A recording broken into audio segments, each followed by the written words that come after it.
ICC ने cricket के अंदर नए रूल जो है मुतारिफ करवा दिए।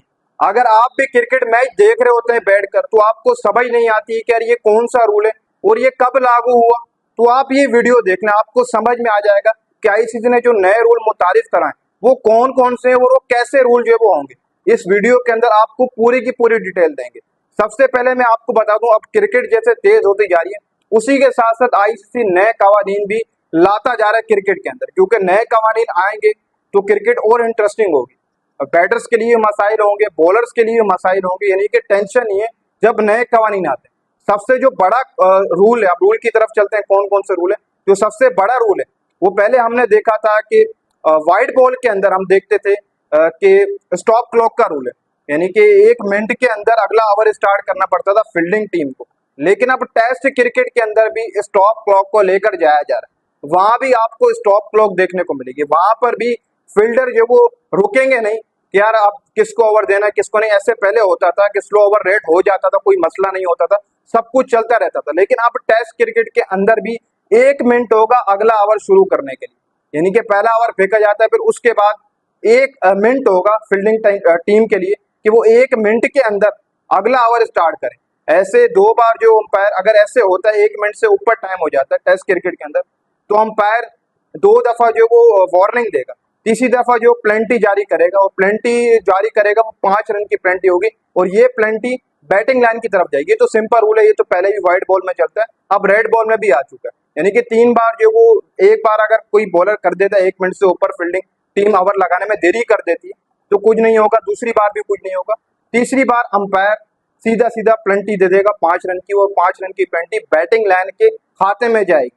और ये rule ICC world test championship के जो ये सर्किट चल रहा है 25-27 उसमें जो वो जारी कर दिया। ये पहला रूल है और ये मुतारिफ करवा दिए। शायद टेस्ट क्रिकेट अब स्लो नहीं होगी, पहले ऐसे होता था कि बहुत स्लो बस लगे रहते थे, पूरा दिन नहीं है आराम से फील्डिंग टीम बोलती थी कर लेंगे, लेकिन अब ऐसा नहीं होगा। आप बदल चुका है, आपको 1 मिनट के अंदर ही अगला ओवर लगाना पड़ेगा टेस्ट क्रिकेट के अंदर भी, वो भी बहुत तेज करी जा रही है। यानी कि टेस्ट क्रिकेट में बॉलर रुकेगा नहीं, बस ओवर कराओ, ओवर करा के जाओ, 1 मिनट का टाइम में दूसरा आएगा। अब अगले रूल की तरफ चल लेते हैं भाई, गेंद पर थूक, यानी कि गेंद पर स्लाइव लगाना। अब जैसे पहले होता था गेंद पर स्लाइव, वो कोविड से ही था, कोविड के बाद मना कर दिया था। उससे पहले हम देखते थे कि इंटरनेशनल क्रिकेट में थूक लगा लेते थे, लेकिन जब कोविड आया, कोविड के बाद बिल्कुल मना कर दिया गया कि आपने बॉल पर थूक नहीं लगानी। और ये जो आईसीसी की तरफ से रूल था, ये बहुत बेहतरीन रूल था। थूक लगाने से बॉल को बहुत इफेक्ट पड़ते थे, लेकिन अब भी थूक नहीं लगा सकते, मना कर दिया था इसी ने कोविड के बाद, अब भी नहीं लगाते। लेकिन पहले ऐसे होता था कि जानबूझकर गेंद थूक का इस्तेमाल जो तब्दील नहीं की जाती थी, यानी कि बॉलर अगर खड़ा हुआ है वो जानबूझकर थूक लगाता था। थूक इसलिए लगाता था, उसके बाद भी, नियम के बाद भी थूक लगाता था कि यार बॉल चेंज हो जाएगी। अब ऐसा नहीं होगा, बॉल चेंज नहीं होगी। यानी कि जब बॉलर देखता था, अभी रूल के मुतारिफ करवाने के बाद भी, यानी कि अगर देखा जाए कोविड के बाद जो रूल आया था कि आप बॉल पर थूक नहीं लगा सकते, तो बॉलर्स नहीं लगाते थे, बहुत कम बॉलर्स जो वो बॉल पर थूक लगाते थे। लेकिन वो जब बॉल पर थूक लगाते थे तो अंपायर क्या करता था, बॉल को चेंज कर देता। फील्डिंग टीम वाले जानबूझकर थूक लगा दिए जाते, थोड़ा बहुत बॉल कलर चेंज हो जाता था, बॉल की शेप चेंज हो जाती थी थूक लगाने से। फिर उसके बाद ऐसा होता था कि अंपायर बॉल को चेंज करते थे। लेकिन अब कहा गया है कि अब बॉल चेंज नहीं होगी। फील्डिंग टीम इसलिए करती थी ये सब कुछ रूल के बाद भी कि कहीं ना कहीं पर न्यू बॉल मिल जाएगा, लेकिन अब आईसीसी कह रहा है कि न्यू बॉल नहीं मिलेगा, उसी बॉल के साथ ही चलना पड़ेगा। अंपायर चेक करेगा, अगर बॉल की कंडीशन ठीक नहीं है उसके बावजूद कंडीशन चेक करेगा, तो फिर उसके बाद चेंज करे या ना करे वो उसकी मर्जी होगी। लेकिन कवानीन ये बता रहा है कि आपको थूक अगर कोई बॉलर लगा देता है कि वो इस हाल में लगाता है कि यार बॉल चेंज हो जाएगा, नया बॉल मिल जाएगा, तो अब ऐसा नहीं होगा। आपको थूक लगाने पर भी जो वो 5 रन की प्लेंटी जो वो दी जाएगी, यानी कि 5 रन जा सकते हैं बैटिंग लाइन के खाते में, प्लेंटी भी दी जाएगी, इसी के साथ साथ प्लेंटी भी दी जाएगी और बॉल चेंज नहीं किया जाएगा। अब अगले रूल की तरफ बढ़ते हैं, जानबूझकर 60 रन लेने पर 5 रन की प्लेंटी। तीसरी तब्दीली में जानबूझकर शॉट लेने पर बैटिंग साइड पर 5 रन की प्लेंटी के साथ स्ट्राइक फैसला बॉलिंग साइड करेगी। यानी कि कोई शॉर्ट रन लेता है, फर्ज करो कि शॉर्ट रन लिया जाता है, तो उसके बाद 5 रन की प्लेंटी जो वो काट दी जाएगी बैटिंग लाइन के खाते में, 5 रन की प्लेंटी भी काटी जाएगी। वो किस लिए लिया जाता था, हम टेस्ट क्रिकेट में अक्सर देखा करते थे कि जानबूझकर शॉर्ट रन लिया गया ताकि जो बैटर है उसको जानबूझकर स्ट्राइक करवाया जाए, बस शॉर्ट रन लेकर छोड़ देते थे, पहले कुछ नहीं किया जाता था। लेकिन अब ऐसे होगा, अगर बैटिंग साइड जानबूझकर शॉर्ट रन लेती है तो 5 रन काटे जाएंगे, 5 रन की पेनल्टी भी लगेगी। उसी के साथ साथ फील्डिंग टीम फैसला करेगी कि स्ट्राइक पर कौन सा बैटर जाएगा, नॉन स्ट्राइकर जाएगा या स्ट्राइक वाला जाएगा। ये फील्डिंग टीम अंपायर को बताएगी कि हम किसको स्ट्राइक के ऊपर भेज रहे हैं, ये फील्डिंग टीम की मर्जी होगी। एक ये रूल आ गया।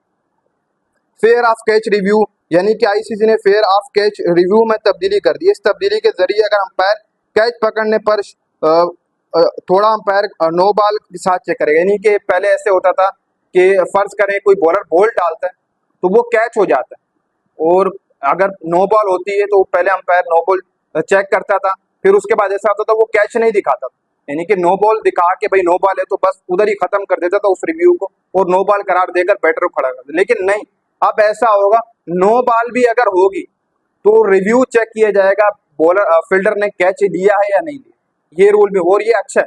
पहले ऐसे होता था कि यार बस सिंपल होता था कि पहले नो बॉल चेक की जाती थी, जैसी नो बॉल चेक की जाती थी भाई नो बॉल है तो वो कैच वहीं पर कैच को नहीं देखा जाता था, बस नो बॉल करार देकर बैटर को बैटिंग पे लगा दिया जाता है कि आप लिख देंगे। अब ऐसा नहीं होगा, अब ऐसा होगा कि अगर नो बॉल होती भी है फिर भी कैच को चेक किया जाएगा लिया है या नहीं कैच लिया है क्या।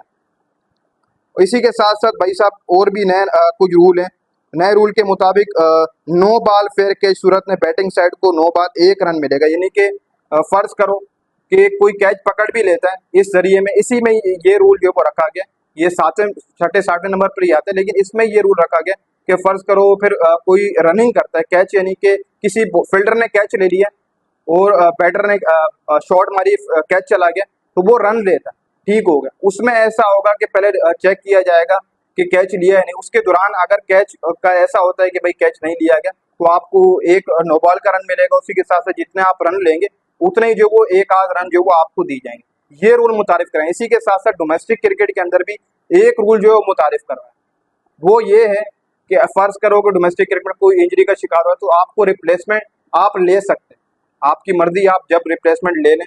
ये चेक किया जाएगा कि इंजरी उसको किस दर्जे की है, अगर हार्ड इंजरी तो फौरन आप जो डोमेस्टिक क्रिकेट में कोई भी रिप्लेस ले सकते हैं, उसकी जगह कोई भी जो बाहर से आप बुलाकर डायरेक्ट मैदान में जो वो खड़ा कर सकते हैं, इसमें कोई भी वो जो वो शख्स छुपा नहीं। एक और रूल जो सबसे बड़ा है शायद मेरे हिसाब से, वो समझने वाला है, वो समझने वाला आखिरी रूल है। वो कुछ इस तरीके से कि फर्ज करो कि बॉलर बॉल डालता है और बैटर के पैड के ऊपर बॉल लग के सीधा कैच जाता है फील्डर के हाथ में और अंपायर आउट देता था। इस सूरत के अंदर कि यार आवाज आई है कि बैट से बॉल लगा, लेकिन लगा पैड से होता है, फील्डर पकड़ लेता है, अपील करता है फील्डर, तो वहां पर अंपायर जो वो आउट दे देता है। अंपायर को शक शुबा होता है कि बैट के ऊपर बॉल लगा, फील्डर ने कैच पकड़ ली।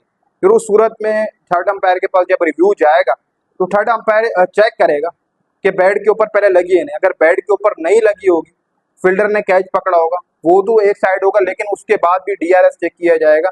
उसके बाद अगर बॉल थोड़ा बहुत विकेट्स के अंदर है तो डीआरएस चेक किया जाता है। अगर बॉल विकेट्स के अंदर है, थोड़ा सा भी ऊपर है, अगर आउट दिया होगा अंपायर तो वो आउट ही रहेगा।